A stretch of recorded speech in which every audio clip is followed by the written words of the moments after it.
All right, guys, welcome to episode 7 of Mass Appeal. I'm your host, Mark Lewis. I'm here with Jay Fine today.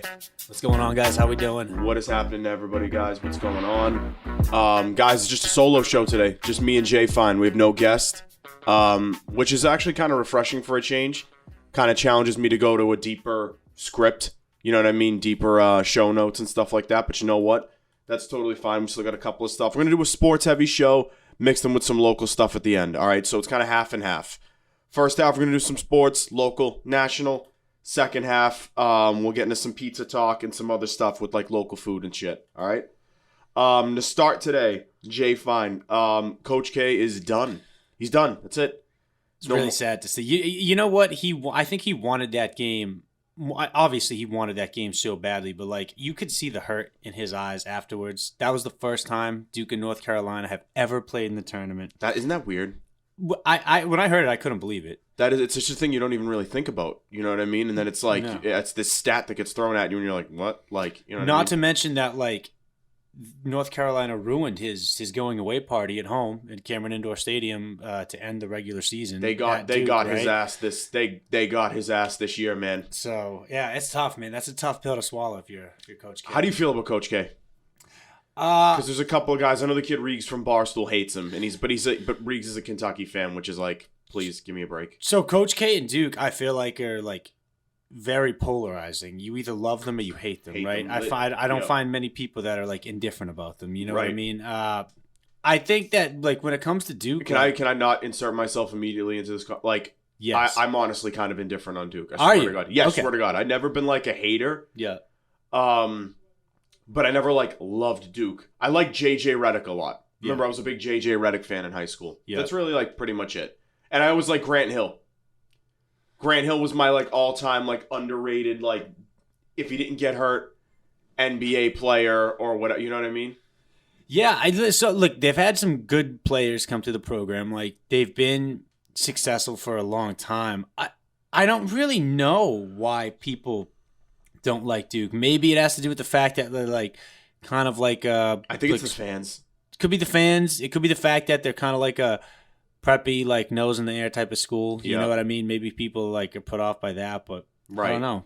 I don't think they come off the same, obviously, as kind of like the the salt of the earth, nitty gritty, like, public schools and state schools and stuff like that. And I definitely think Duke gives off big like daddy's money vibes, which again is like, can't really like hate people for that. Only when it becomes a part of your personality is it a problem. You know what I mean? If your parents are wealthy and you're not a douchebag, like great, good for you. But like, yeah, no, I know what you're saying. I mean, really, is that better, by the way, for the mic? Yeah, to give it a little turn, a little twist. A little twist. There you go. Oh shit! Okay, there we go. Yes, sir. Jay Fine just texted me something he absolutely didn't have to text me and could have just said it over the mic while we were recording. Yeah, I was trying to be discreet. Didn't really. Go you had such a sheer look of panic in your face too. I don't know why you just freaked out like that. I thought something happened. I thought you got a text that somebody got hurt or some family member was in trouble or something. You just had a look of sheer panic on your face. Oh, look, when you're in the production seat, every little thing, man. It really is. That just shows how much you pay attention to shit. You know what I mean? What was I going to say?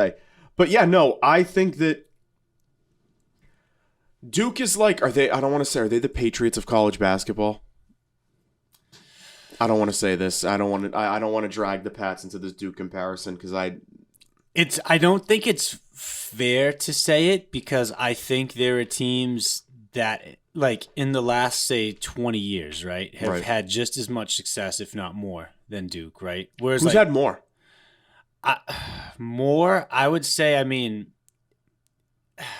more might be tough. I would say right up there, North Carolina. Regular season success, you could say somebody like Gonzaga. Because they're like consistently a 1 seed. I mean, if you look at what Villanova's done, Villanova's gone to the Final Four, I think 5 times in the last I feel like no one pays attention to Villanova. I feel like they're kind of quietly really, really good. They're like a kind of a powerhouse, actually. They 100% are. And Kentucky's a joke. At least 1 or 2 national championships. Kentucky, yeah, I don't know if I can ever really take Can I tell you something about Kentucky? Honestly, in all of professional and college sports, Coach Cal is the coach that I can't stand the most. I can't fucking stand him. He comes off as a sleazy snake oil salesman with the slick back hair and the trench coat. Get the fuck out of here, you douchebag.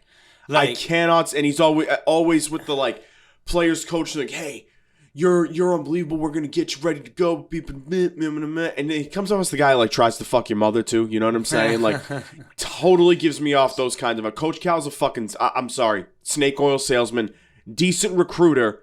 Just based on program prestige and, like, alumni. But, like, coach, I'm good on Coach Cal. Well, he's got one national championship. He's a decent recruiter because I would bet money that he's a sneaky bastard who's paying all these players under the table. I mean, like, if you want to talk about a program and a coach that I would put at the top of my most likely to be, cheating the system and being scumbags, I mean, he's up there. 100%. He's got the face. He's got the face. He's got the sleazebag fucking snake oil salesman face. Yeah. That's it. Like, I just can't stomach him. I like Coach K way more than Cal. I can tell you that much.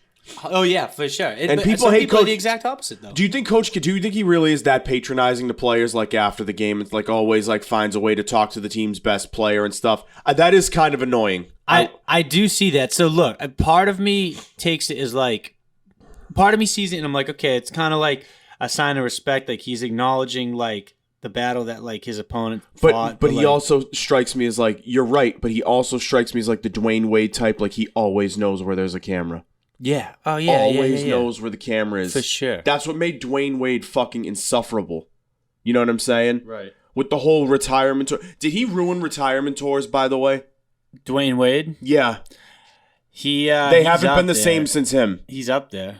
I mean, Dwyane Wade, though, Dwyane Wade is an interesting case because I feel like I've learned more about him post-basketball than I have. I agree with you. Basketball. I do agree with you. You know what I mean? But I think that you saw guys no one really want. Like, it all started with the I got to say the first one, though, was Mariano Rivera. Remember when he retired? Yeah, I do. With the retirement, every stadium gave him like a gift, and it was a pregame ceremony. Like, Big Papi, same thing happened with him. Big Papi. Really though? Yeah. Oh yeah, it was a huge deal. Big Papi's farewell tour. True. Yeah, that's true. But it was Red Sox fans. We loved it. I know, and I hate it. I kind of hate. Yeah, you know what? I didn't even think about it because you know why I didn't pay that much attention to it. I just like I was like, I don't do the retirement tour thing. Is the worst thing in professional sports right now. So let me ask you this, because this is actually one of my gripes with the recent Tom Brady retirement. Obviously, that's all changed now. He's back in the league. He's playing for at least another year. One of the things I was pissed about was that he didn't get a retirement tour. How do you feel about that? Were you happy that I'm glad he didn't. I'm glad. I'm mad that he kind of did the back and forth thing in the off season, but I'd rather him do it then. Right. I would much rather him do it then than all season. You have people. The only guy that should be mad about this retirement thing is the idiot that paid $500,000 for the last touchdown. Yeah, that was bad. You're a loser. You're a gigantic loser. Massive loser. But I'm glad that it doesn't become this like drawn out where it's like a ceremony everywhere and people have to sit there and watch this pregame and shit and watch a team like sit like, hey, you kicked the shit out of us for years, but here's a fucking silver football. Get the fuck out of here. Please, I'm glad that he didn't do the retirement. You see guys are getting away from it now. Look at Ryan Getzlaf, just did it with Anaheim. He just said, hey, I'm retiring at the end of the year with a month left in the season, right? You saw it with, what's his name? Dirk Nowitzki. Remember Dirk? Yeah. Oh, yeah. Didn't want anything. Just was like, no thanks. Did they do anything for Kobe Bryant? Did he have like a retirement tour thing? So, I don't know about a tour. I remember... Not the tour, but like you get what I mean. Like the whole fucking everywhere we went was an event. I'm trying to remember. I don't know. Why do I not remember this? I don't remember Maybe that's either. a good thing. I do remember... Do you remember his last game as a The Laker? last game's different. Yeah, that's totally different. Yeah. Yeah. Obviously, I mean... He's like, yeah, I'm taking 55 shots. Fuck you guys. Crazy. Yeah. That was, right. Yeah. They came back and won. I think it was against like the Timberwolves or something. But yeah, I remember like some shit bum team. Right. Yeah, that was like the extent I remember of his tour. He could have gotten into like an elaborate one. I just don't remember it. I don't remember it either. Again, maybe that's a good thing. Yeah. Because I remember this Dwyane Wade one being fucking insufferable. And to be honest, it's kind of funny because I give Dwyane Wade respect as a good basketball player. Like, he was a champion. I do too. He was great. But, like... And sorry, Celtics fans, yes, he was better than Paul Pierce. I could see that argument, but by the same token, like, he is like, if I forget how you feel about farewell tours. If a farewell tour was to be had, he is like so borderline it like being able to Abso-fucking-lutely, like, you know what I mean? Like borderline. He's really pushing it, trying to give himself a farewell tour. Like, you know, Brady deserves a farewell tour. Michael Jordan deserves a farewell tour. Hell, even Kobe Bryant, I would say. Right. Excuse me, Cristiano Ronaldo, Messi. These guys that are generational, players in their respective sport. Right, 100%. Not Dwyane Wade, who's like, he'll probably end up in the Hall of Fame. Yeah, he's a Hall of Famer. But like, does every Hall of Famer deserve a farewell tour? No. Fucking no. No, I also want to point out with Dwyane Wade too. He got his championships when he joined up with Shaq and then LeBron. So like, Dwyane Wade also was not someone who like, yeah, he was a good player on his own. Like he was able to. But you got to remember though, I got to give him a lot of credit for the first one because it was just him and Shaq really, and then you had a bunch of role players. You did, which is fine. You know, you had him in the front, the back court. Sorry, Shaq up front. Who else do they have? James Posey. I think it's still like was it Alonzo Mourning? Alonzo, yeah. I mean, like that was like his last hurrah. Then you had Udonis Haslem. Yeah, who was pretty good at the time. Yeah, he carved out a pretty good career. Udonis. Is he still playing? What is the deal with that? I don't think he's no way. Did you see the whole thing with him and Jimmy Butler a couple weeks ago? No, like a week ago. Like on the court? Yeah. Oh, so he is playing. No, but he's like, it's weird. He's like a player coach type of thing. Kind of, but like he's on the bench. Yeah. He plays like 3 minutes a night, I think. But he's like in a fucking like a sweatsuit, like a warm-up suit. Yeah. And it's just a real bizarre thing. I don't know what he's doing. I don't know what it is. I don't know what they have him doing. I would like to know what he's getting paid to do that. So would I. Honestly. I would as well. I mean, he's made his money. He's a 3-time champ. You know what I mean? Yeah. We can get a stat check on that, please. Like, what's going on with Udonis Haslem if you want. Yeah, I'm actually curious too. But like I said, I got to give him Dwyane Wade credit for the first one. You know, he just had Shaq. They needed help. He needed a big man down low. They went and got the piece. Hell, Kobe needed Shaq, man. You know what I'm saying? He did. No, I you know, when I say that, I don't mean to take away from Dwyane Wade. Because and you know what? It's funny though when I hear this argument with people, like, who's the last NBA player to just win it? Like you're like, yo, this dude literally just won it by himself. Kawhi. But I put an asterisk on that one. Because he played his run through the Eastern Conference was a joke. The Eastern Conference was probably like the worst that the Eastern Conference has ever been. And the Warriors had like hurt. 2 out of their 3 big 3 guys hurt. They were super hurt. I'm pretty sure for the last couple of games of that series, they didn't have Klay Thompson. They didn't have Draymond Green. Right? Yeah, exactly. So, like who do you? Huge asterisk on that. There is an asterisk. Yeah. But that's probably the last time I've seen it done. Right. Also, Udonis Haslem is currently 41 years old, and he's still playing with the Miami Heat. He is playing with the Heat then. Yeah. Okay. Wow. 41. But I guess longevity helped, dude. He's averaged like 3 minutes a game for like the last 4 years. Yeah. So, cool. Yeah. I guess you're still playing, right? It's kind of, you got to give it to him. He's found a way to extend his career. Yeah, he has found a way to extend his fucking career. Yeah, no, you're 100% right. But either way, him and Jimmy Butler got into it because Jimmy Butler was like going at Eric Spoelstra. And it was just like, I don't know if it was like a competitive thing or whatever the fuck. And, you know, it was just a weird thing. Like, I forget the ins and outs of it from last week. It's kind of like an old story. It's really not even news anymore. But that just made me think of Udonis Haslem, basically. Next segment here. The Celtics are hot, man. Yeah. And I'm not even a big Celtics guy. You know this. But, hey, listen. I like what they're finding their identity as. They play fucking phenomenal defense, which I love, and they're finding ways to. They're just. It seems like they're clicking at the right time. You know what I mean? 100%. I mean, you see this all the time in sports with different teams. Like, the professional seasons are long, right? They are long. Some teams like they peak at the beginning of the year, and by the end of the year, they're fizzling out. Like Celtics, fortunately for us, they started off. We were all crashing our heads, and now they're peaking, but. Am I wrong for saying I don't have a ton of confidence in them? Who are two teams you put above them? Golden State and who? All right, let me rephrase it. It's not necessarily that I'm currently putting teams above them. Mm-hmm. It's just in the past, and even like back at the beginning of this year, I've seen so much, I don't know, nonsense or lack of resiliency out of the Celtics team that just because they're clicking now, completely agree. I'm not automatically penciling them into the NBA Finals. Nor am I. You know what right. I mean? I think I think it's Eastern Conference Finals or bust. It's got to be at this point. If you get bounced in one of the first two rounds. You're better than the Nets. You're better than fucking Philly. Yeah. You're better than Miami. I mean, who else is? I mean, you're. I think you're on par with Milwaukee.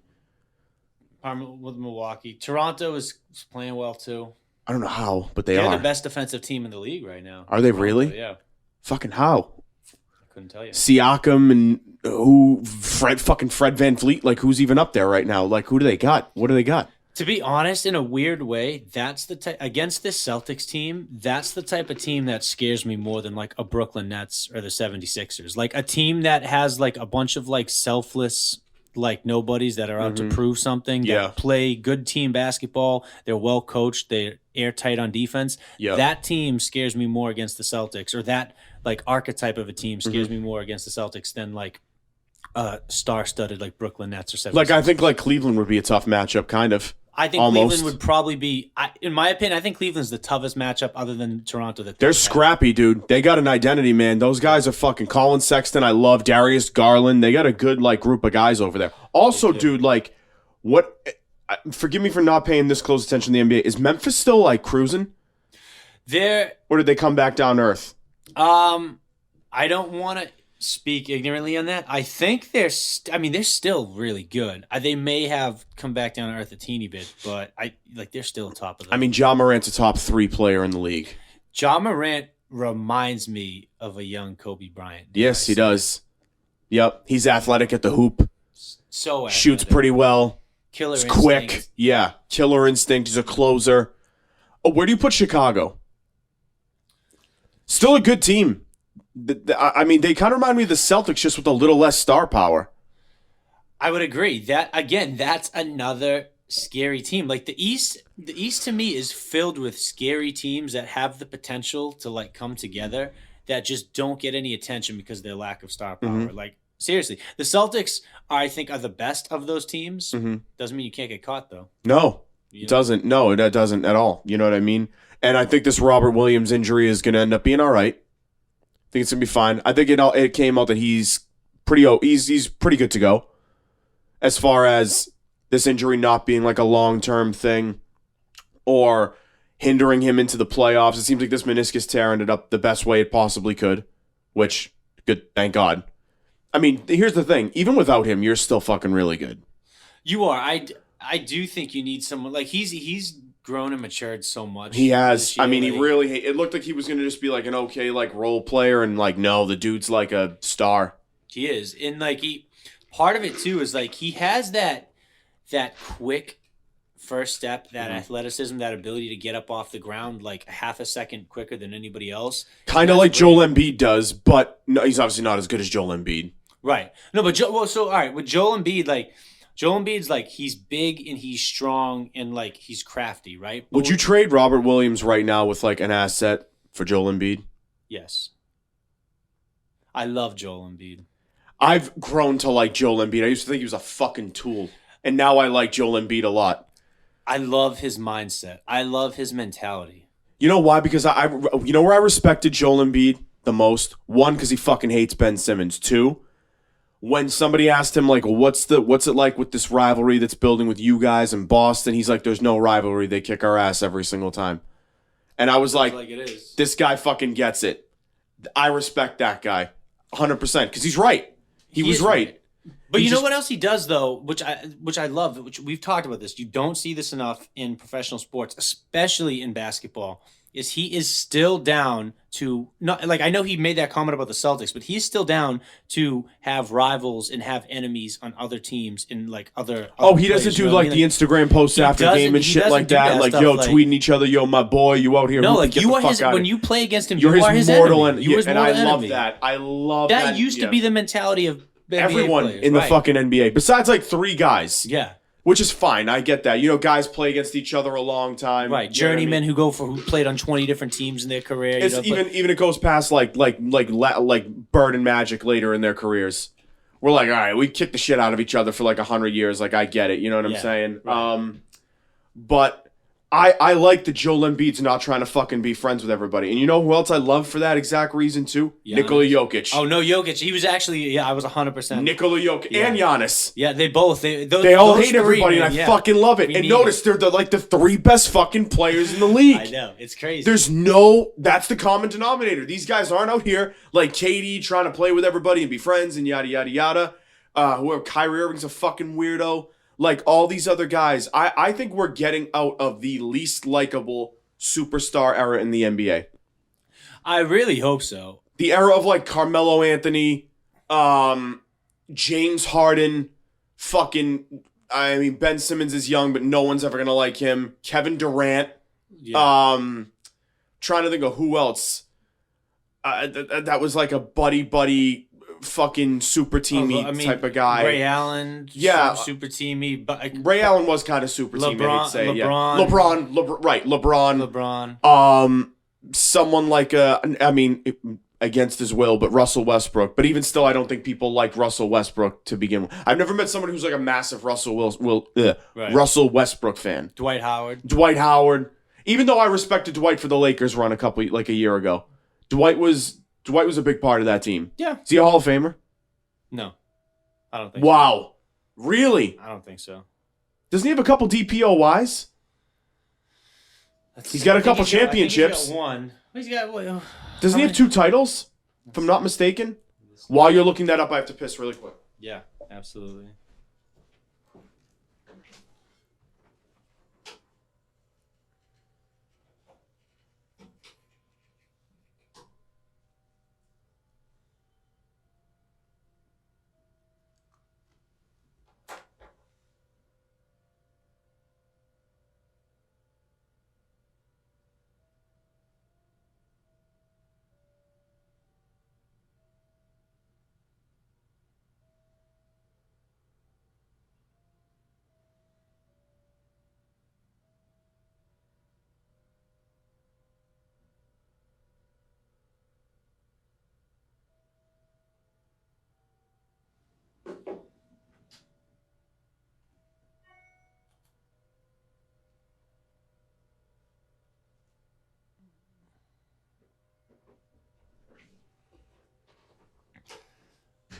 All right, this is kind of interesting here. Okay.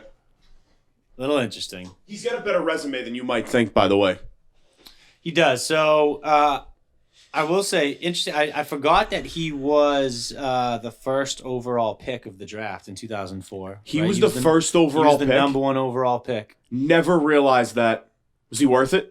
Yes. Yeah, you know what else I didn't even realize? He came right out of high school too. I forgot about that. He's one of the last. He's one of the last guys to come out of exactly. Yeah, high school. Like him and like Kendrick Perkins. Just like some. No. Who was the last guy to come out of high? Played for the Celtics for a little bit. Trivia question. Oh, he was ass. Last player to come out of high school. I'm almost positive. Was it Leon Poe? Nope. After him, way after him.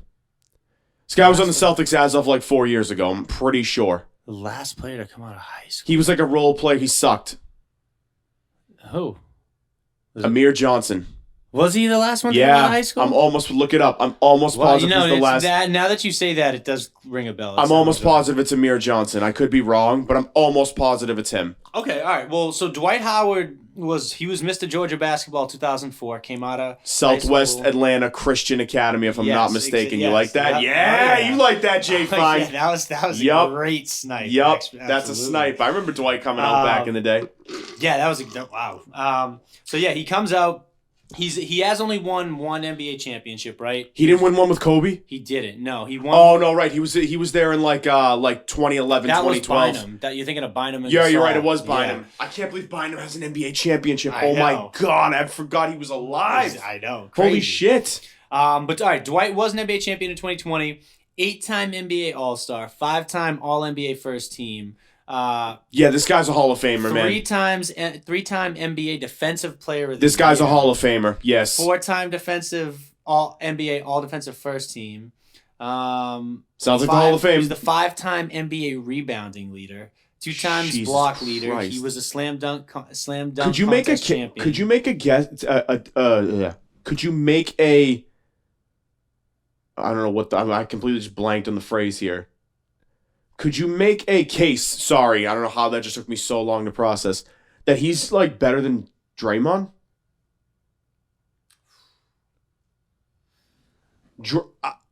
Listen, I think after Dwight I don't want to say left his prime. Draymond was the guy that came in right after and took over as best defensive player in the NBA. But shit, that resume is more stacked than I thought it was, dude. That's a pretty good resume. That's a fucking unreal resume. That guy's a beast. Yeah, so, all right, maybe he should get a little bit more respect than we thought. Does he get in the J Fine Hall of Fame, though? I'm strongly reconsidering after. You have to. J Fine, he's in. That's crazy. If you're a crazy person, if you don't put him in, you're a lunatic. I mean, that's crazy. You just listed off a laundry list of shit. That guy's a beast. I know. 8-time All-Star. I guess I'm like stuck in that mindset of like, what have you done for me lately? Lately, right. But you know what? This is the problem when guys play too long. Right. Case in point, Frank Gore. Case in point, who's the most recent one? Played too long. Last 4 or 5 years in the league, he was just a bounce around role player playing 5 minutes a night. And he's a surefire Hall of Famer. In the NBA? Yes. Oh, who are you thinking of? Vince Carter. Yeah. The last 5 years of his career, what the fuck did he do? Nothing. You're just in the league as a fucking bench role player. Yeah. That's what I mean. And it's such a weird thing. I get why guys. Listen, I get that guys like want to play and just don't want to retire. Like I get that. Play as long as you can. I understand. But when it comes to guys like you're saying, like what have you done for me lately? What did Vince Carter do for the last 5 years of his career? Not much. Nothing. On shit bum teams. Remember with like the Hawks and all that shit? Like they sucked. I think he was with he went back to the Mavericks for a little bit. Does he have a title? Did he win it with the Mavericks in 08? Vince Carter did win it with the Mavericks. He was on that Dirk Nowitzki team. That's what I'm saying. The 08 Mavericks. Right. That was a fun team. Very fun team. Fun team. Especially because you remember that was the first year LeBron's super team. Yeah, exactly. That was fucking awesome. That made it so fun. Mm-hmm. Oh, yeah. Is Chris Bosh a Hall of Famer? Did he already get in? No, there's no way he already got in. All right, I'm going to say Chris Bosh is not a Hall of Famer. I think I'm more confident saying that, I think, than Dwight Howard.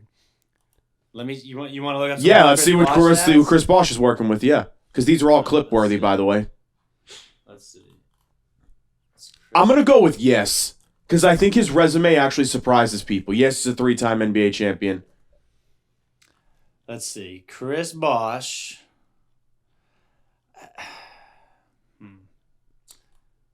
He's all right. 4th pick of the first round. Yep, I remember that was in 03. Right. Yep. Yeah, in 03. He went after D Wade. Let's see. Who went 1 in that draft? Oh, it was Darko Milicic, right? Or did Darko Milicic go 2? No, I believe he was. Let's see.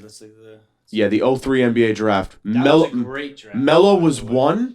Melo was 1. Okay. It's known for having one of the most talented draft pools. It's like the best draft ever. Oh no, I'm sorry. 03. We're idiots. LeBron was number 1. Yeah. Oh my god. It goes LeBron, Jesus LeBron, Darko Milicic, Carmelo Anthony, Chris Bosh, Dwyane Wade, yep. Chris Kaman, who had a good career. Chris Kaman had a good career. Chris Kaman was good. He was with the Clippers forever. Kirk Heinrich. Another good career with the Bulls. TJ Ford, who was an underrated guard in the league for a while. Was he? I mean, Kirk Heinrich, dude, was a really good player for the Bulls for a while. Yeah. A lot of years. A couple of the good players came out of that. Luke Ridnour, Nick Collison. Yeah. Nick Collison. Oh, my God. Yeah. Didn't the Thunder just retire his number? Yeah, ridiculous. What the fuck is that? I mean, look. Is that the worst number retiring ever? Nick Collison. Yeah. You were a role player. It is. It's kind of disgusting. I mean, that's embarrassing, dude. It's disgusting. And you know what's funny? If I'm not mistaken, isn't that the first number that they ever retired? The Thunder? Think about it. How long have they even been around? That's when. Well, so that was going to be my question: did the Thunder kind of take over? KD is saying that his number should be retired by Oklahoma City and Golden State. And Golden State. Absolutely not in Golden State. You're a moron, Durant. You're an absolute clown if you think Golden State should retire your number. You were there for like 2 years. What did he even do in Oklahoma City aside from make them he made them relevant? But that's correct. He didn't win. No. So you didn't win. You didn't win. You were good. You were part of a good team. You were a good player. I mean, look. I guess if you're the Thunder, to date, you've won 0 titles. You haven't had KD is definitely the best player that's gone through that franchise. I can understand the argument being hey, if you're gonna retire someone, it should be me. But I just don't think they should be retiring anybody right now. I think they should at least get some success and have some more history in that franchise before they start retiring. 100%. I agree with you 1,000%. But my question was gonna be: did they kind of pick up where the Sonics left off? Yeah, because the Sonics fucking sucked before they relocated. Did the Sonics ever have a title? No, they might. Yeah, they might. In the 70s. I think they have 2. Look it up really quick. I'm just curious, if not you're to tell you what to do. If you're taking the... I think the Sonics have a title. They lost in the finals to somebody, I think in the late 80s, 90s. They were good for the 70s and the 80s. The 90s, They just became kind of... Not actually, no, I lied. The 2000s, they became embarrassing. Right, because they won a championship because they had Gary Payton and Sean Kemp and those guys, and they were good. So I guess that's kind of what I'm saying is this team. If you have that much history, Nick Collison is going to be the first number you retire. Right. I don't know. Well, obviously but you got to think they separated from Seattle. Because Seattle would have had Sean Kemp, Gary Payton. So that's what I'm saying. Do those guys do we just ignore the history of the Sonics franchise? I get you took the Seattle Sonics and you made them the Oklahoma City Thunder, but does that mean you get a blank slate? Yes. You think? Yeah, absolutely. Yeah. If the New England if the New England Patriots moved down to fucking Texas and became the Texas Patriots. I that sounds so stupid, but does that mean Tom Brady's number 12 isn't shouldn't be retired down there? No, it should, because why? They're called the Texas Patriots. If they just took the franchise and said, "Hey, we're gonna be the Texas fucking assholes," guess what? Tom Brady didn't play for the Texas assholes. Okay, you know what I'm saying? I get that. That's what I mean by that. You know what I mean? Okay. Fair enough. As of right now, Nick Collison is the worst number retiring in not professional sport. Actually, no. We gotta look. Can we get a list of people really quick of that whose number shouldn't be retired in professional sports? Because I want to see who this Nick Collison number retiring compares to. Because this is bad, Jay Fine. Let's see. I can't even lie. I originally thought Tony Allen's by the Grizzlies was bad. The worst retired numbers in sports. Let's see. This is the Celtics have 5 of them. Those guys from the 50s are pathetic. Oh yeah. All right.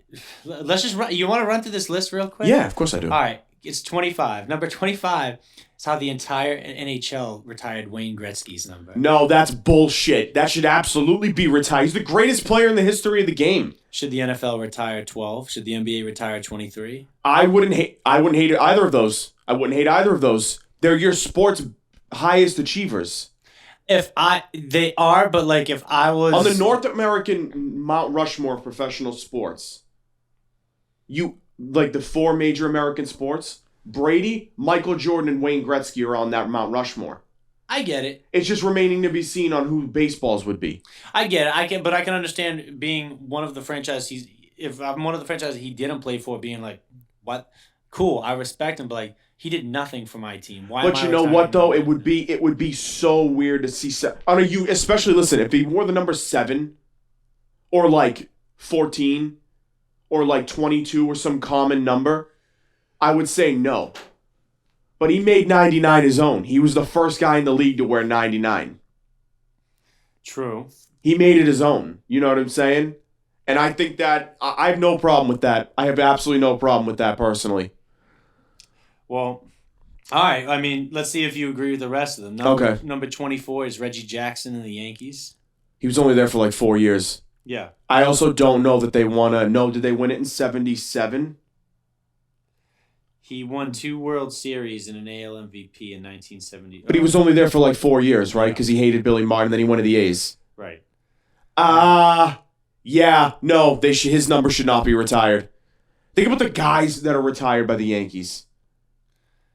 Yeah. Lou Gehrig, Yogi Berra, Babe Ruth, fucking now that's Mickey Mantle. Franchise, yeah, dude, that's like a murderer's row of retired numbers. It is. Those are some of the all-time greats to play the game of baseball. Absolutely. Reggie Jackson, no, that's bad. That's a bad retiring. Number 23, Rick Lay in the Hartford Whalers. I'm not too familiar with this, but I guess the weird move is that the Carolina Hurricanes retired number 2 for Glenn West. I don't know. Glenn Wesley's number is retired by the Hurricanes? Yeah, Glenn Wesley, number 2, they retired. Why? That's weird. Yeah, it's interesting. Glenn Wesley's I don't know much about Rick Lay, I'm not going to lie to you guys. Even though I'm a massive hockey guy. I'd have to ask my dad, but Glenn Wesley with the Hurricanes makes no sense. That's crazy. I didn't even know his number was retired. Is it really retired? Yeah. No, I'll breeze through a couple of these next ones to get to the good parts. We got Willy Horton in the Detroit Tigers. There's some weird thing with that. Yeah, I forget what it was. Weird. Rusty Staub in the Montreal Expos. Okay. He played for 5 different teams, right? How long was he with the Expos? For 3.5. Yeah, no, that's bad. Nope, that's bad. That's bad. Steve Garvey in the Padres. That made no sense. He was there for like a half a season, right? No, nothing.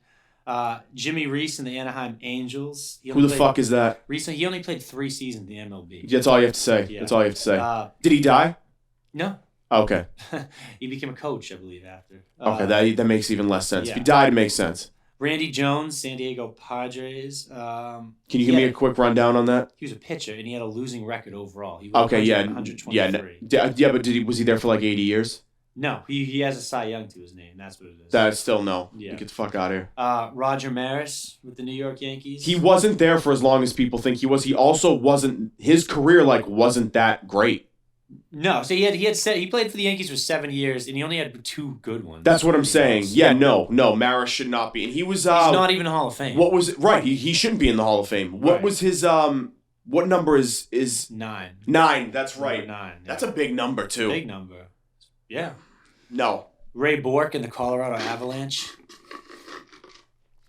This is okay. This is a weird one. He was there for 2 years. People forget he didn't win it the year the Bruins traded him to the Avalanche. They lost in the playoffs. He won it the next year.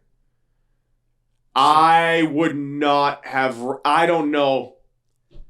That was their first. Was that their first? He was a big part of their run, but he was only there for a year and a half. Literally only there for a year and a half. This is. I'm gonna go. You know what? I know he was a lifelong Bruin. I'm going with no. Yeah. No, he should not be retired by the Avalanche. That's like a KG thing.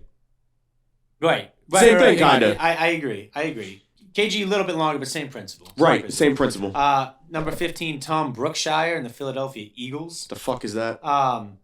This is more so like it seems to me like an honorary thing because he served 2 years in the Air Force. Okay, I respect that then. Yeah, well, that he missed 2 seasons to go serve. So was he good when he played? Yeah, he was a Pro Bowler, but this was also back a while ago. This was in like the 50s and 60s. Right, when people miss time due to war service. Right, yeah. I got you. Number 14, Brad Davis in the Dallas Mavericks. Who the fuck is that? Again, he was just a nobody point guard. So Davis averaged his career. He averaged 4.9 assists per game. That's all you had to say. 8.2 points per game. 0.8 steals per game. Okay, so you were a bench point guard. Yeah. He was retired. Who? Yeah, no. Yvonne Labor in the Washington Capitals. Yvonne Labray? Yeah. Sorry, not to correct you. Yeah, wasn't he like a lifelong Capitals guy? Yeah, he was even like the team chef for a while, apparently. You know what? All right, I'm okay with that actually. When you're playing roles off the ice like that, I'm fine with that. Behind the scenes, and they're also saving money paying a professional chef for you to fucking cook for the whole team. Yeah, I respect that. Stevie Nelson, the New England Patriots. Steve Nelson, he played. No mind-blowing accomplishments. Okay. You know, that's weird to me that the Patriots have one in question because they're notoriously stingy with the number retirings. Well, he played 14 seasons all with the Patriots, right? And don't forget, this was done pre-Belichick era. You know what I mean? Didn't he play in like the 70s? 80s. 80s, right. Yeah, late 70s, 80s. I'm sorry, he was like one of their better players. Like when they went to the Super Bowl and got shit pumped by the Bears, he was one of their better players. Yeah. Right, for sure, yeah. But exactly, the Bears pumped him in 85. But so he was good. And he played 14 years all with the Patriots, not mind-blowing by any means. But again, I think pre-Belichick Kraft era, it was a little bit easier to get your number retired by the Patriots. I think, maybe. Yeah, I think so. We got a lot of Yankees in here. Don Mattingly in the New York Yankees, number 23. Another great number. Number 23, yeah. But why not Don Mattingly? Was he not there long enough? He won a batting title for them, right? The argument is that the Yankees were always very mediocre during his tenure. Like they were. But because the team was bad doesn't mean he was bad. He won a batting title with them, did he not? No, I'm not saying he was bad. I guess when you just think of some of the great players there and some of the success they had, they're saying that they don't think. What are his accomplishments with the team? Is it listed? We don't have too much. No, it's he was an MVP. Yeah. Okay. I mean, he was an MVP.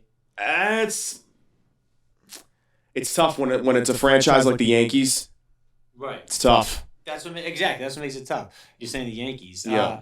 Buddy Young in the Indianapolis Colts. That's got to be a guy from the fucking 40s. Yeah. As soon as I heard the nickname the Bronze Bullet, I knew that was like some 50s shit. 1,000%. He had a 10-year career, averaging 4.6 yards per carry and 28 yards per kickoff return. That's kind of like good. I mean, that's good. Not bad. He also averaged 15 yards a reception.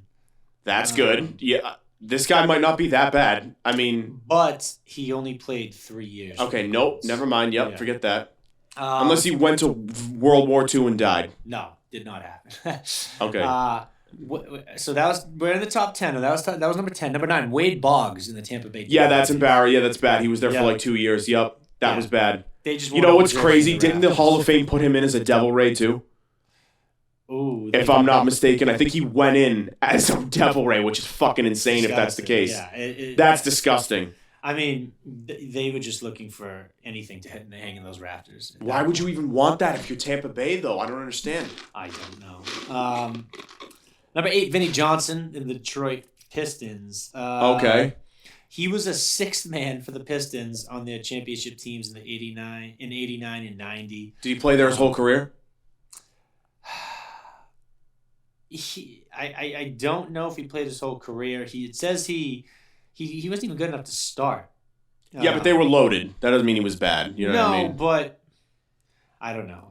Jersey retire. I think the Bruins have nailed this jersey retiring thing better than anybody in professional, like not professional sports, but at least hockey. We haven't seen any Bruins on this list yet. No, not yet, dude. Well, we could begin. And you got to think Chara, Bergeron, and Marchand are all headed there. Yeah. Probably Tuukka Rask too. Yeah, I guess so. Yeah, I guess so. Right. Number 7, Nate McMillan in the Seattle Supersonics. A lot of people. I knew as soon as you said Seattle Supersonics. Yeah. Honestly, so here's the funny part.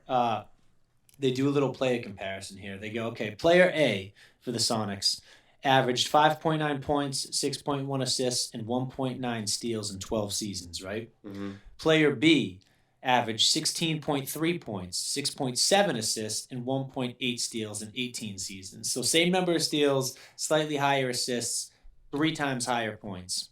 And he played for 6 seasons longer. Player B is Gary Payton. I was just going to say player B had to be either Gary Payton. I was going to say it wasn't Sean Kemp because Sean Kemp didn't play that long. He ate himself out of the league.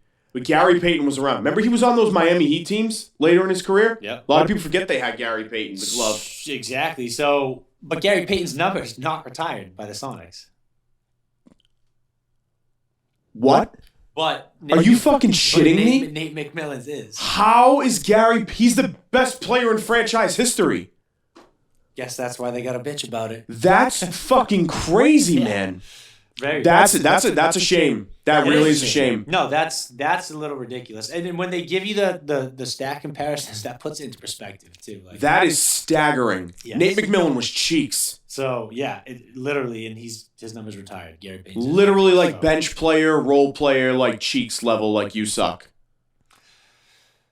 What a great comparison too. This is kind of funny. So I kind of want to read this description. Yes, please do. So number 6 is the New Orleans Hornets in Pistol Pete Maravich. Oh, right? Okay. I was just about to. Okay. So yep. They say, I know what you're thinking. Pete Maravich was one of the most beloved NBA players of all time. He's a 5-time All-Star, and made the NBA's 50th anniversary all-time team. What's the problem with New Orleans Hornets retiring Pistol Pete's number? Because he played for the Jazz. Right. So that's kind of... So they just decided to retire his number? Yeah. I think he might be from New Orleans. That is the only thing that could remotely make sense. I think he and is it from still New Orleans. doesn't. It's still ridiculous. But yeah, he played for the Jazz and the Hornets retired his number. So that's insane. That's a little... He has to be from he had to grow up in the stadium. Right. Birthed in the stadium. Well, they keep the same trend going because just like with number 6, we got Maravich and the Hornets retiring his number. Number 5 is how the Miami Heat retired Michael Jordan. Michael Jordan's right. Yeah, exactly. Yeah, that made no sense. No sense. I was just thinking the same thing. Okay. And it says this is even more outrageous than Maravich because at least Pistol Pete played basketball at LSU. So okay. He had a connection to New Orleans. Had a connection to New Orleans. Still ridiculous. But Jordan has zero connection to Miami, other than he probably flew down there for a couple of off-season trips. And also dropped 55 million points on you 1,000 times in your building because you sucked in the 90s. So that's a little bananas. That's embarrassing. That's so bad. That's super embarrassing. Okay. This is pretty funny. So this is number 3, right? That's number 4. Oh, okay. Number 4 is August Busch Jr. in the St. Louis Cardinals. And isn't he like the son? He's not even a player. No, that's what I'm saying. The son, of the Bush family that owns the fucking Cardinals. Exactly. That's so weird. That's very weird. It's not enough that your family makes billions of dollars owning the St. Louis Cardinals. You need your number. That is the biggest sign of nepotism. Yeah. What the fuck is that? It says his name's in the stadium and he hasn't played a single professional game in his career, but his jersey's retired. What jersey? What jersey? You didn't play it. You didn't have a jersey. What do you mean? He picked number 85, I guess. Okay, at least he didn't pick a. No, at least he didn't pick they shouldn't have. It's just ridiculous. It's embarrassing, to be honest with you. It's really weird. But what I continue. That's terrible. This is actually kind of funny. Number 3, Gene Autry in the Anaheim Angels. Yes. Was he an announcer? No, Gene. I'm not. Gene Autry. He wrote Christmas songs. He wrote Frosty the Snowman, Rudolph the Red-Nosed Reindeer, and Here Comes Santa Claus. Wait a minute, man. So this is getting so weird now. Yeah. I'm glad because I never knew this. So I didn't know this either, man. This is crazy. That's a little bananas. Let's see. Number 2, Carl Barger in the Florida Marlins. So this is all right, ready? This is funny. So who can forget the number of things Carl Barger did for the Florida Marlins? Pretty much everyone, because he isn't even a player. Barger was the first president of the Florida Marlins in 1991. So embarrassing. The Marlins retired the number 5 because Barger's favorite baseball player was Joe DiMaggio. I just don't how do you have I don't know. Crazy. It's such a Marlins thing too, and you've had good players too come through that team. Oh, okay. And then number 1, this is kind of funny. This is like a collective thing. They said number 1 is any number that is retired to honor the fans. So the Seattle Kraken with the number 32 because they're the 32nd franchise. Shit like that. That's up there. Like a number 6 for 6th man and like a number 12 for the 12th man. No, right. So doesn't Texas A&M have number 12 retired for the 12th man thing? They might. They don't have it listed here, but I do agree. That's lame as fuck. That's so dude. weird. Yeah. Seattle retiring number 32 because they're the 32nd NHL franchise. I think that's lame as fuck. That's so stupid, in my opinion. Like the Kraken, I'm saying. Yeah, ridiculous. Well, yeah, right off the bat, retiring number 32 is a little ridiculous. Like, I mean, I get it's not a common number. Some goalie might wear it someday. Like, I get that. But, like, it's just the idea. But if I can be honest, I'm more okay with that than, like, retiring a number for the guy who wrote Frosty the Snowman. 100,000 fucking %. Yeah, I agree with like, you. so, That is the weird. I gotta say, the Gene Autry thing is the weirdest thing I've ever heard. especially because it's like the Anaheim. Like, Did he write like songs for the team? Did he write like some kind of like Anaheim Angels like jig or something like that? Like he wrote snow for like a commercial or some shit. He wrote like wintertime jingles for a place that never snows and goes below 70 degrees. That's what I'm saying. But like, is he? Obviously, he's got to be from Anaheim, California. Well, now he has to be. I mean, you have to be. Otherwise, this is the most bizarre out of left field, pun intended. He was born in Texas. Did he grow up in California, though? He died in California. I don't know how long he was there. I don't know how long he was there, but he died in California. Well, you got to think he was probably in L.A. for most of his career, and they were the L.A. Angels for a long time. Yeah. Even still, it's the stupidest thing I've ever heard in my life. I would say that's the most ridiculous one. The most embarrassing one is the Bosh's kid. That one. So okay, the Autry one is the most like I can't even connect the dots. No, there's no dot to connect. But yeah, there. You're correct. The one who is like, yeah, I own the team. I want my number retired. Like, I kind of get it, but you look like a fucking douchebag. Well, I already not look like that guy is a douchebag. I don't need to know anything more about him than to know that he's a douchebag. How's this? All you have to know is the fuck. How about the stadium is called Bosh Stadium? Yeah. Everybody knows who you are. You're the Bosh family. Anheuser-Busch. Literally. You're like the biggest fucking domestic beer fucking distributor in the country. And you retired your fucking number. Which so weird. Which again, I didn't even know what the significance of that number was. Like he just wanted attention. Was he born in 1985? I doubt it. You're right. Whatever. But he is, yeah. So he basically just wanted attention, picked a number, and said, "Retire this for me." Yeah. Loser. Moving on. Great segment. Bruins are hot. Yeah. I'm gonna go quick here. Bruins are hot. I think they're clicking at the right time. I still think they have a B+ roster, but listen, if Swayman gets hot, you don't know. Goalie gets hot, you don't know. You don't know. If goalie gets hot, anything can happen. That's pretty much it. Do you have as good a roster as Tampa Bay and Florida? Probably not. I think you can beat Carolina. You should be able to. They're not tough. Their D isn't good. As a hockey guy and a Bruins guy, can I ask you something? Yeah. Has there been a team in all of professional sports over like the last 15 years, like since the Bruins won that cup in, what was it, 2011? All right, so let's call it the last decade. Like, has there been a team that has been consistently every year knocking at the door of another ship, like in the playoffs, decent squad, ready to make a run? Well, we missed the playoffs for a couple years in like 15 and 16. But still, though, they've been right there for like 15 years. They've been right there. That's what I'm saying. Like, yeah. What other team has consistently been like right there, knocking at the door, like almost every year? No, they should have one more Stanley Cup at this point. I get that they lost to the Blackhawks in 13. That was a great series. Like the Blackhawks were a dynasty. Blues when they lost to the Blues. Yeah, the Blues was a tough one. That was the one you should have won. But you know what? You didn't have enough. You weren't tough enough to win in the playoffs. You weren't. You played Toronto, you played fucking Carolina, both of which were bitch teams. And I forget who else you even played in that playoffs. Might have been the Capitals in the first round. Somebody, I don't even know. That's how the Islanders beat you last year. Yeah. The Islanders weren't better than you skill-wise. They just outworked you. That was it. And then they got shit pumped in the semis. Yep. That's it. So I think they're tougher this year. I think Lindholm's been great. Josh Brown helps a lot. And I think you got to just make the most out of what you get from your forward group. See how deep you are.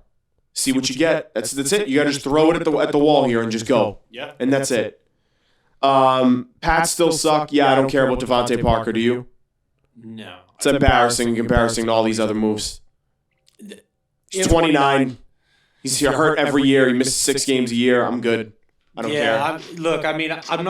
I'm not doubting the fact that he could come be a productive player for the Patriots. But is he enough? No. He's not enough. And B, just given the lack of what the Patriots did with all of the available talent that was out there. Listen, if you still had Brady, I'd be like, ooh, Bill isn't enough.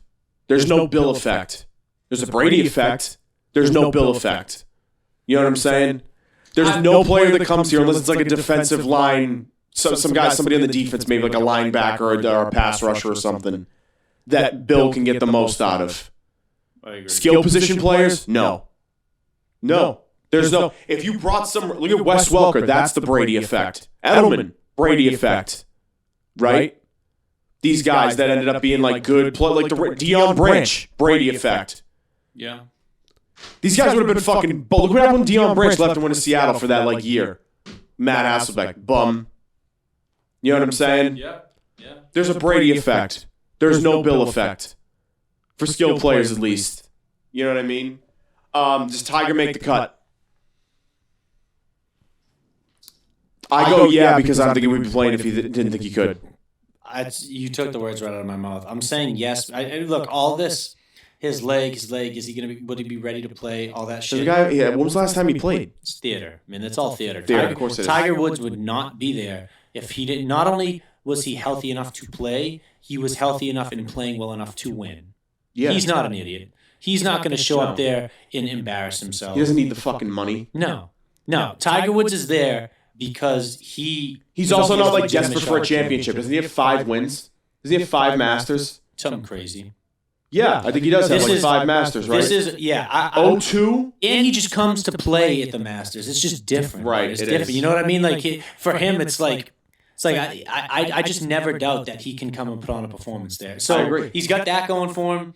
And then, like I said, just like you said, it's a matter of the fact that, like, if he's there playing, he's healthy enough to win. To win. Yeah. So I'll take him to make the cut. Yeah, to make the cut, I think so, 100%. What do the Scramble guys think? We actually didn't talk too much about Tiger, but I know they kind of have that. They kind of have that same amount of cautious optimism where, like, they don't want to, like, take away from everybody else in the rest of the tournament just because Tiger's playing. Mm-hmm. But they do agree that, you know, he could be a dangerous guy. Tiger's making the cut. Yeah. We all said, like, we're all going to take him to, like, make the cut and put an outright on him just in case. Just because, like, if you don't and he does, like, you're going to hate yourself. Absolutely. I feel bad for Hideki, what's his name? Matsuyama. Dude, the stiff neck is the worst thing in the world. Is he's got like a pinched nerve in his neck. It's the worst thing in the world. No, he's like working through it. All you can really do, man, is just massage that shit. Throw some Tiger Balm on it. But dude, with a pro golfer, it's different if like I'm waking up to tee off on like a Saturday morning at 10 a.m. and my neck is stiff. A pro golfer who needs like the perfect amount of balance and everything and full range of motion. Dude, for anybody who deals with pinched nerves, I'm a chronic pinched nerve guy, or I was in the past. It's been a little bit better for me. I get about 3 a year. And it's the worst thing in the world. I know people that have had to have surgery on their neck because it's so bad. The pinched nerve is the worst. It sucks. Feel bad for anybody dealing with it. I hope he gets it situated because that's the worst. It could just happen at any time. You have no idea why. It sucks. Exactly. Eagles made this huge pick with the Saints, this draft pick swap thing. I think huge? Yeah, it's pretty big. Dude, the Saints picked up 2 first-round picks from them. They had 3. So what exactly can you go over? Let's look at Yeah, let's look at the deets here. Get some deets up here, you know. Hey, your graphics not on the TV behind me. No, I'm kidding. We're not even on camera. I'm just breaking your balls down. I don't give a fuck. All right, so the Eagles have agreed. The Eagles have agreed. The Eagles have agreed. All right, so this is interesting. Sorry, dude. The Eagles have agreed.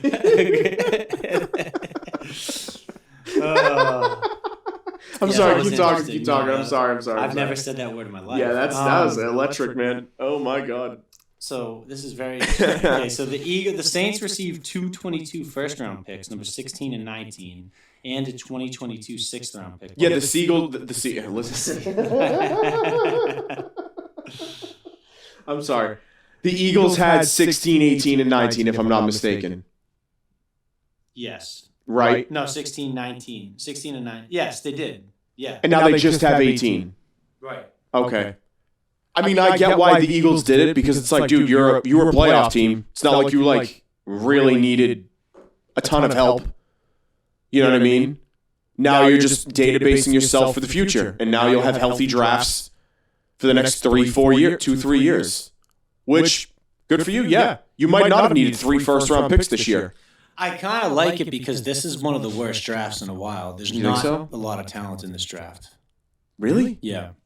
There's a couple good wide receivers. That's about it. There's no good it's a bad quarterback class. Is it really a bad quarterback class? Yeah, it's overall a down year for the draft. So a lot of people have even been saying that. So I actually kind of love the Saints deciding to defer those picks for later years.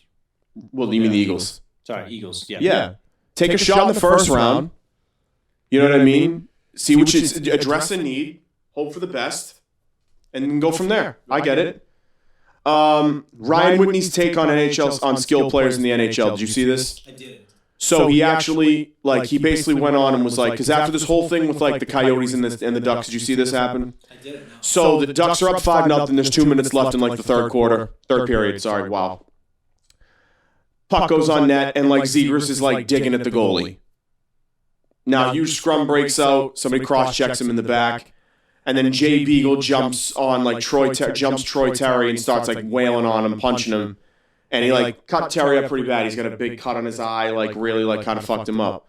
And Zegras is talking after the game it's embarrassing. He should be punished, disciplined. And while I think Beagle's a loser for jumping a kid that wasn't really trying to fuck with him, also Beagle's not tough. He's got 3 career fights, and one of them he got fucking absolutely pieced on, legit knocked out cold at center ice. I agree with Zegras that Beagle going over the line was a little bit bullshit. As far as jumping a guy who still had his gloves on and shit like that, I think that's chicken shit. But Whitney is right where it's you can't build an NHL team of all these fast skill camp kids just trying to Michigan goals and shit like that. It's never gonna work. And if guys want to dip and doodle and do that shit, embarrass guys and stuff, somebody's gonna punch you in the face. I'm sorry. Somebody's going to get equal somehow, and you can't sit there and bitch about it. You either stick up for yourself and handle it, or you just accept it for what it is. That's it. You can't sit there and just be a bitch about it. You know what I mean? I know where Whitney's coming from. He's you can't just build a whole team of these fast skill camp kids. It's not going to work. You'll always have big, heavy guys that'll kick the shit out of them and make their life miserable on the ice, as there should be able to be. That's the parity in the game. You know what I mean? Not everybody's the same player, and everybody can be effective in different ways. So I get Anaheim, again, should you be digging at the goalie with 2 minutes left in a 5-0 game? No, you shouldn't. You deserve it. The zing with the cross-check from behind, I think, was enough. At that point, you got to let a kid know, stop fucking around, cut the shit. And if a dude gets crazy, obviously, handle business. You know what I mean? I thought Beagle going at Troy Terry was chicken shit, personally. I think Beagle's chicken shit. I think he's a chicken shit player and has been his whole fucking career. Not tough. Chose a weird time to get tough with a kid who's not a fighter, right? And by all accounts, I guess I shouldn't say it's Beagle. Neither are you, because what I've seen from you dropping the gloves is pathetic, to be quite honest with you. But I get Whitney's point. He's right with these skill camp kids in the NHL shouldn't just think that, the league should just let us play our game. No, you shouldn't. If you start taking lumps and hits because of it, so be it. Tough shit. It's the show, kid. Figure it the fuck out. You know what I mean? You're not just going to Michigan guys every game and do this through the legs bullshit and dipsy doodle and try and embarrass guys. You can try and do that, sure. It's the same thing as the bat flipping in the MLB. You can bat flip, sure. It's the pitcher's right to put 98 in your face the next at bat. You want a bat flip? Okay, cool. Get 97 in your rib cage the next at bat, though. That's fine. I'm fine with that. If guys want to do that and that creates conflict in sports, I like it. That's fine. And this goes back to the NHL officiating with Patrick Maroon and did you see this Patrick Maroon and Wayne Simmons thing? I did not know. They both got a misconduct for like chirping each other from the bench. Give me a fucking break. That's to be the referee that called that. I'd be embarrassed. Two grown men shit talking each other in a professional sport, and you're throwing guys in timeout for saying mean things to each other. Give me a fucking break. Disgusting. That's disgusting. That's embarrassing. Like, that's a joke. Well, it's the same way now, like in the NFL, how they're penalizing people. Taunting is a joke. Taunting is a joke. They're trying to take the sport and just put all these constraints on. It's disgusting. It's so embarrassing. The NHL should be fucking embarrassed that they're officiating this year because it's a joke. Sports officiating in general is just horrendous. I've never seen a worse state of officiating across all 4 professional sports, personally. I think it's just a joke at this point. The NHL, what are you doing? That is so... If you're the ref making that call, that's just... how do you even look at yourself? I don't understand. How do you get respect from the players for the rest of your career? It's a joke. Super joke. It's a fucking joke. What else are we finishing with here? All right, my top 5 Massachusetts pizzas. We're going to get local for a second here. Jay Fine, feel free to chime in on some South Shore stuff here if you need it. Okay. Number 5, I'm going on Berto's in the North End. You ever had it? I have, actually. It's the only Sicilian slice that I like. I don't like bakery pizza. I don't like square, like big, thick pizza. Umberto's is the only one I like because of that, because it fills a niche. It's getting number 5 for me. Number 4 is Linwood. Okay. Yeah. I'm going to go with Linwood. Yeah, it's a South Shore powerhouse. Got to give the South Shore powerhouse on there, even if my experience with it is limited. I gotta show respect where it apparently do. 3 is Riverview and Ipswich, home of the personal pie. Love Riverview. 2 is Angela's Coal-Fired Pizza in Saugus. Love everything they do there. Pizza tastes fresh, great ingredients, great use of basil. Love it. And number 1 is Kelly Square Pub in Eastie. Don't know if you've ever had it, but we have to go sometimes. It's the best pizza in the state. All right. It's unbelievable. People are going to be mad Santarpio's isn't on this list. I think Santarpio's is not bad, just overrated. Have you had Santarpio's? I have. Too heavy of a pizza for me. It's a fork and knife pie. It's like 80% sauce. I'm not a big sauce guy. I'm just not. I don't think it's a top 5 pizza. I think it's good, and you should go try it. And you should. I don't think it's a top 5. I don't think it is either. No. Again, I think it's worth buying. It's worth eating. Like, it's worth going there. 100%. Like, you should. It's like, I'm not saying it's bad pizza. So actually, all right, going off of that, real quick, I want to give a shout out to the Brew House in Braintree. Okay. Little dive bar, hole in the wall. You know, Braintree locals know it, but one of the best bar pizzas around. Get the fuck out of here, really? Yeah, absolutely. Should I go try it on my way home? You should, yeah. You should get the chicken bacon ranch pizza. I'm just a cheese guy. But the cheese is phenomenal. Really? It's phenomenal. It's one of my favorites. They do like personal pizzas? Like yeah, they're little personal bar pizzas. They're absolutely delicious. The Brew House in Braintree. Brew House in going here after. Braintree Brew House, about 5 minutes from here. Okay, trying it after. I'm literally trying it after this. So I guess my question was going to be within the local chains that exist in Massachusetts. Papa Gino's is the best one. Papa Gino's, right? Papa Gino's is the best chain restaurant pizza. I'm sorry, it is. How do you feel about that compared to Regina's? Regina's, I like Regina. I grew up with Regina, like my dad. Again, my family's like, my dad's like a North End guy. So like I grew up like always having the Regina in some form, whether it was at Polcari's or whether it was at somewhere else. It's a good pizza. Regina's is good. I just don't love it. Okay. Maybe because I'm so overexposed to it. Yeah, that makes sense. But I'm not saying it's bad. Again, it's good pizza. You should like absolutely go like try it and like have it. Top 5 in the state? No. I'll say one thing real quick while we're on pizza. So sure. I was in New York City 2 weekends ago, I believe, for a business meeting. And first off, in New York, I've never seen. I don't know if you've been recently, but there is like per square foot, there's the most pizza shops in the world. Like it's crazy. Every 15 feet in Manhattan, wherever you are, there's a pizza shop. Someone's selling pizza, right? And we're obviously there walking around, for a couple of days, and over the course of those couple of days, my girlfriend and I stopped, a couple of different places, got a slice here and there. And the New York slices are great, right? They're thin, they're big, the slice is tough to execute because if it's been sitting out a while, it sucks. It is tough. It's very tough. But then one of the nights we went to, I forget the name of the place, but it's supposed to be the best pizza in New York and the best pizza in the country. John's on Bleecker Street? I believe so. It might be. I believe it was definitely Bleecker Street. It was Bleecker Street something. It's Joe's or John. I forget what it is. Yeah. It's like Prez's favorite pizza ever. Right. I think it's John's at Bleecker Street. Yes. So Bleecker Street is 100% it. Yes. Mm-hmm. I don't harp on me, and I know I only got the cheese, and it was a very good slice. But the difference between like the slice from Bleecker Street and the slice from like a normal spot in Manhattan was negligible for me. Really? Negligible. No shit. Yeah. That's a really interesting take. Yeah. Just saying. Wow. I don't know. I haven't really tried too much New York pizza. What I have tried, I wasn't overly impressed. I think from what it seems like, New Haven is the pizza capital of America. New Haven, Connecticut. You know, I've heard that a few different times now from people. Yep. I'm curious because I don't think I've ever gone down. The original Frank Pepe's is in New Haven. Yeah. Sally's a pizza. Yeah. Modern Pizza, I think, is down there too. There's a bunch. It's like pizza capital of fucking America. All right.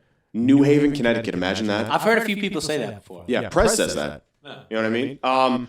Top 5 underrated food items from places you wouldn't expect. Okay. So this is like places that are known for certain things, or like chain supermarkets that you think just kind of have this generic shit that actually like really execute some certain things really well. I would love to hear your guys' opinion on these. Here we go. Number 5 is the clam chowder from Market Basket. It's really fucking good. It's damn good. It's probably just as good as legal seafood, I would say. Like, it's up there. It's really that good. I'm a big clam chowder snob. Yeah. Market Baskets is really good. Okay. Number 4 is the Stop and Shop brand chocolate chip cookies that come in the plastic container. Like the circular one? Yeah. The soft ones? Yes. Insane. Okay. Those are unbelievable. I'll give you that. Okay. Number 3, I'm gonna keep Stop and Shop on here. They're fried chicken. Also unbelievable. Okay. Unreal. They sell it in little strips. They sell it in drumsticks. They sell like bags of like just pieces of chicken, like breast. It's unbelievable. Number 2 is going to be the chicken broccoli ziti Alfredo from Anthony's Roast Beef in Stoneham. Anthony's Roast Beef in Stoneham has the best chicken broccoli ziti Alfredo I've ever had in my fucking life. It's incredible. I hope it's the same way. I used to get it all the time back when I lived in Stoneham. It's like 2014, 15. Hope it's the same. I know the name changed, the owners changed, but they kept a lot of the same recipes. Best chicken broccoli ziti Alfredo I've ever had. Also underrated, Papa Jackson Revere on Broadway. I'm going to throw that in there. And number 1 is the cheeseburger from Kelly's Roast Beef. It's thin. If you haven't had Kelly's Roast Beef, it's a North Shore like mini franchise thing. It's like a thin patty. It's almost like Wendy's. Okay. I get the double cheeseburger. Yeah.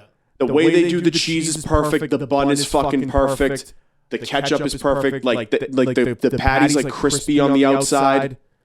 It is unreal. I'm also going to shout out the cheeseburger from Belle Isle Seafood in Winthrop. They give you a cheese. It's like a cheese, dude. Almost like it's a regular like barbecued like cheeseburger that you would cook on a grill. Yeah. Super simple. The bun's really light, and you get the fries with it too, and it's like $7. Can't go wrong. Can't go wrong. But Kelly's Roast Beef, everybody thinks like, oh, roast beef, yada. The cheeseburger is phenomenal. I'm telling you right now, might be the best in the state burger-wise. I swear to God. And with that, Jay Fine, that is going to wrap today's episode. All right. For no show notes really planned. How's it going? This is a great episode. Yeah. Great episode. Hopefully we're back next week with a guest. We have so many clips from this podcast that we can put out. Yeah, absolutely. Oh my God. It's a matter of how much time Jay Fine has. Yeah, guys, thank you for episode 7. We're 7 episodes in. Take it easy. Again, I'm your boy Mark Lewis. Jay Fine was here today, taking over the second mic producer role. And yeah, great episode, guys. We will see you next week. I'm glad we came and recorded this episode. I really didn't have anything planned. I had a busy week. I had a lot going on. I was stressed out all week. And I'm glad we ended up coming here and doing this. So, like, sometimes if you don't feel it, guys, if you don't feel like you got your best, sometimes you go out and just kind of, like, forget about the plan and just roll with it. Works out pretty well. See you guys on TikTok, IG, and Spotify and Apple Podcasts. See you guys later. Take it easy. That was a great show. Yeah.